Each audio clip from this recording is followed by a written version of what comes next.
¡Extra! ¡Extra! Estados Unidos declara la guerra a España. Léalo en la edición especial Mundo. 25 de abril de 1898.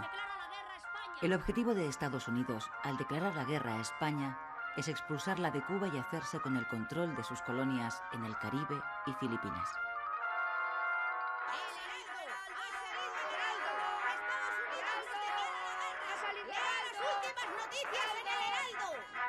La noticia no sorprende demasiado en España, porque en cierta medida era esperada. Unos días antes, el gobierno de Estados Unidos había dejado clara su posición. Habría guerra si España no le vendía Cuba. El precio que ofreció por la isla fue de 300 millones de dólares. El gobierno español, aun siendo consciente de la desigualdad de fuerzas y habiendo hecho hasta entonces lo posible por evitar la guerra, declinó la oferta. En la calle, la reacción mayoritaria ante la inminencia de la guerra es eufórica y patriotera. Casi todos dan por hecha la victoria contra los yanquis.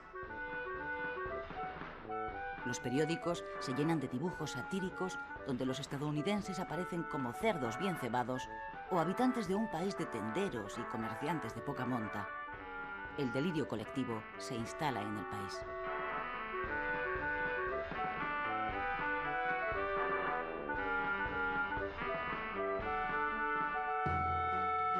La realidad es muy diferente.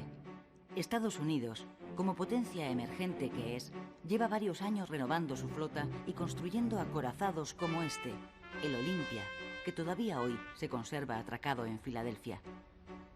El gobierno se dispone a llevar a la práctica la doctrina que el presidente Monroe puso en marcha a comienzos de siglo: América para los americanos.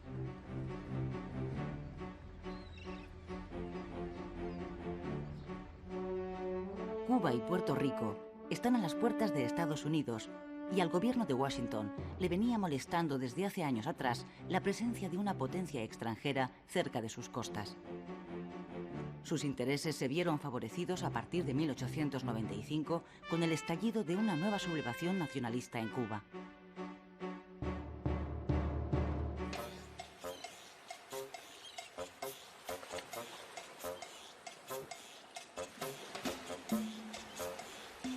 Fue en febrero de 1895 cuando los líderes de la sublevación, el poeta José Martí y los generales Máximo Gómez y Antonio Maceo, desembarcaron en la isla.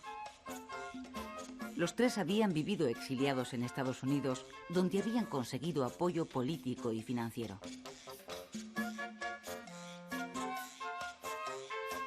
José Martí, hijo de padres españoles, nacido en Cuba, es el fundador del Partido Revolucionario Cubano, que será el motor de esta nueva guerra por la independencia de Cuba.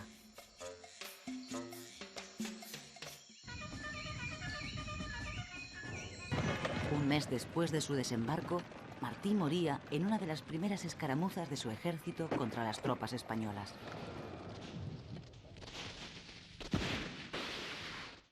¡Candela, coño! ¡Candela! En esta segunda guerra de Cuba se produjeron dos novedades respecto de la primera. Una, que los sublevados llevaron el conflicto a la zona occidental de la isla, la más rica, y arrasaron todo lo que encontraron a su paso. Se trataba de aplicar la táctica de tierra quemada. Uno de sus generales, Antonio Maceo, lo expresaba así: aniquilar Cuba es vencer al enemigo. La segunda novedad fue que Estados Unidos, que ya había penetrado económicamente en la isla, abandonó su posición de neutralidad y apoyó abiertamente a los independentistas.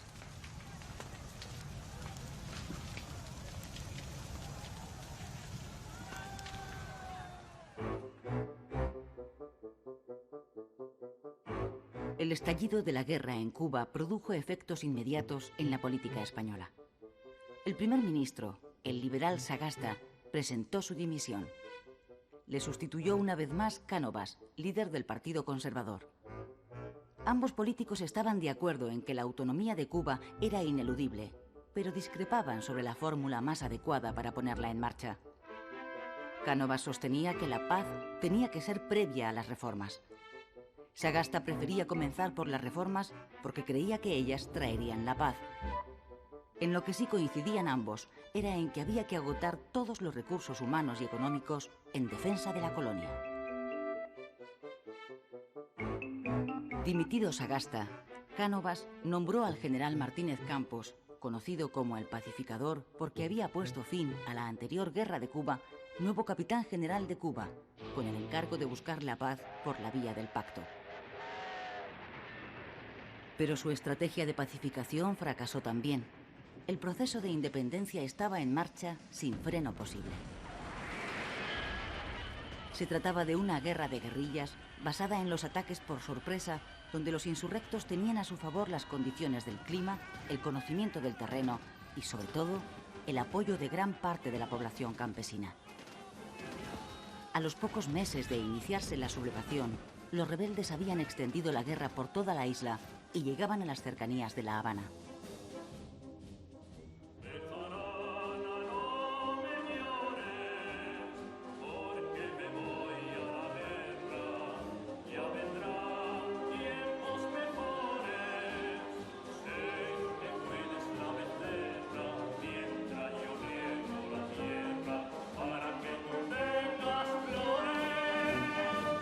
Miles de soldados españoles fueron enviados a Cuba.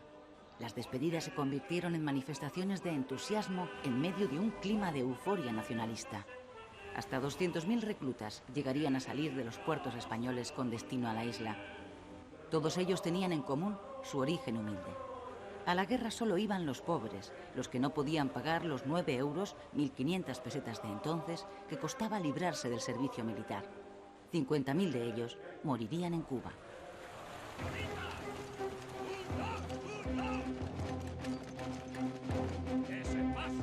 ¡Ese paso inútiles! ¡Nos van a cortar los huevos! ¡Soldados! ¡Viva España! ¡Viva! ¡Viva Cuba española! ¡Viva! Fracasada la vía de la negociación, Cánovas nombró al general Valeriano Bayler nuevo capitán general de Cuba. Bayler, que gozaba de gran popularidad en España, fue elegido por su reconocida capacidad para responder a la guerra con la guerra. Don Valeriano Bayler. El gobierno necesitaba ganarla lo antes posible, ante el temor de una intervención de Estados Unidos, que de momento se estaba limitando a apoyar a los rebeldes.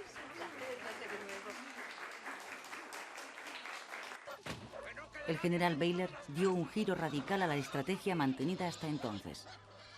Con el propósito de aislar a los independentistas de su soporte social, los campesinos que les facilitan información, alimentos y apoyos, ordenó a la población rural que se concentrara en poblados controlados por las fuerzas españolas. Además, reforzó las trochas ya utilizadas en la Primera Guerra de Cuba, aunque con poco éxito.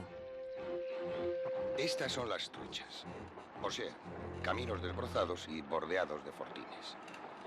El planteamiento estratégico es sencillo. Si se corta la isla por estas trochas, se divide en compartimentos estancos.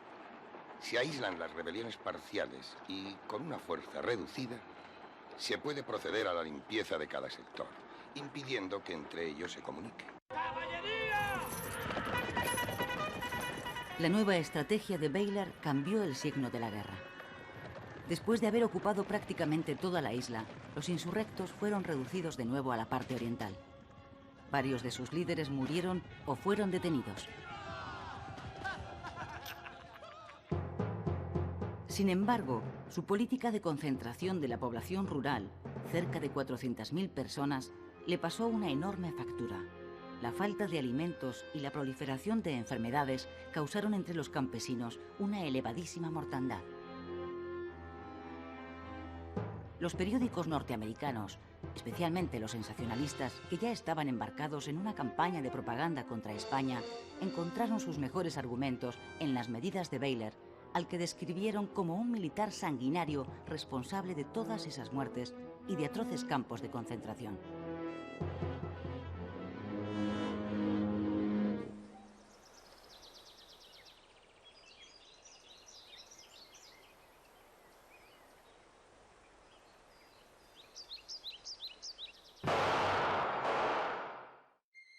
Agosto de 1897.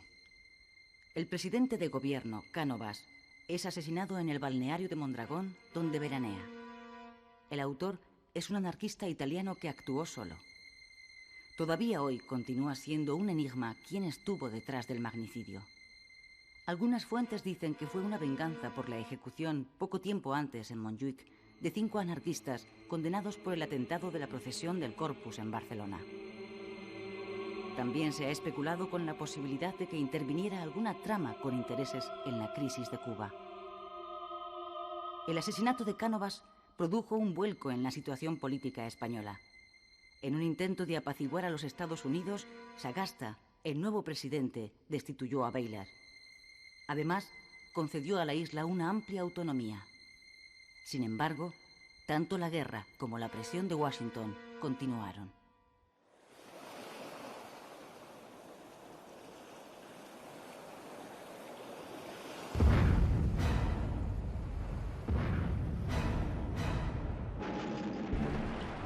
La explosión del acorazado norteamericano Maine en el puerto de La Habana, donde murieron más de 250 tripulantes, aceleró los acontecimientos. El buque había llegado unos días antes para proteger los intereses de Estados Unidos en la isla.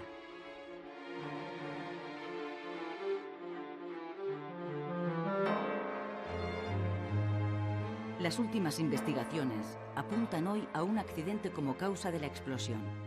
Pero la reacción de la opinión pública norteamericana fue unánime. Se acusó a España de sabotaje.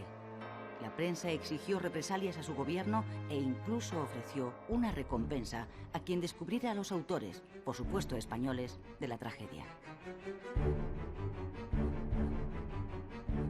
A España ya le resultaba casi imposible evitar la guerra. El gobierno ordenó entonces a una parte de la escuadra española partir hacia Cuba para reforzar su protección. Otra parte la envió a Filipinas. Esta es la única imagen que conservamos de uno de nuestros acorazados, el Vizcaya.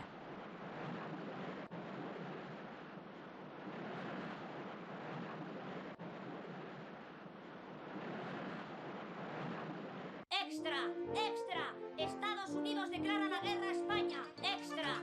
¡Extra! Con la declaración oficial de guerra a España, en abril de 1898, Estados Unidos se dispone a poner en marcha su proyecto imperialista. Al gobierno español, consciente de la desigualdad de fuerzas, no le queda otra solución que aceptar el duelo, presionado también por el clima ultranacionalista que domina al país. El 1 de mayo de 1898, España sufre la primera derrota. En Cavite, Filipinas, la flota española es literalmente barrida por la norteamericana. Esta es la bocana de la bahía de Santiago de Cuba, donde tiene lugar, el 3 de julio, la batalla decisiva de la guerra. Dentro está la flota española mandada por el almirante Cervera. En contra de su opinión, Cervera da la orden de salir. Obedece órdenes del gobierno. Fuera de la bahía, la flota norteamericana espera.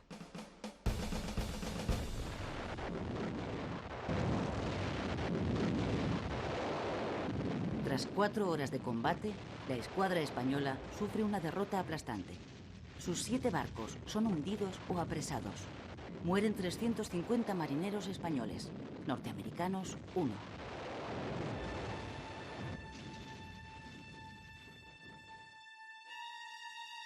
Así quedó el Vizcaya, uno de los 4 cruceros acorazados de la flota de Cervera después de la batalla.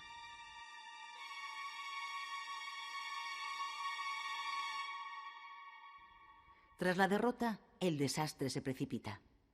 3 meses más tarde, en octubre de 1898, España firma en París el Tratado de Paz por el que reconoce la independencia de Cuba y además cede a los Estados Unidos, Filipinas y Puerto Rico.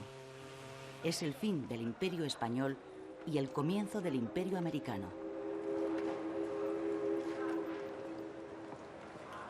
Consumada la derrota, los 150.000 soldados supervivientes emprenden el regreso a España. Son héroes anónimos de la primera guerra relámpago de la historia. Ellos, que fueron a la guerra porque no tenían el dinero necesario para librarse de ella, son las auténticas víctimas del desastre. Esta injusticia es el germen de un creciente sentimiento antimilitarista en la sociedad española.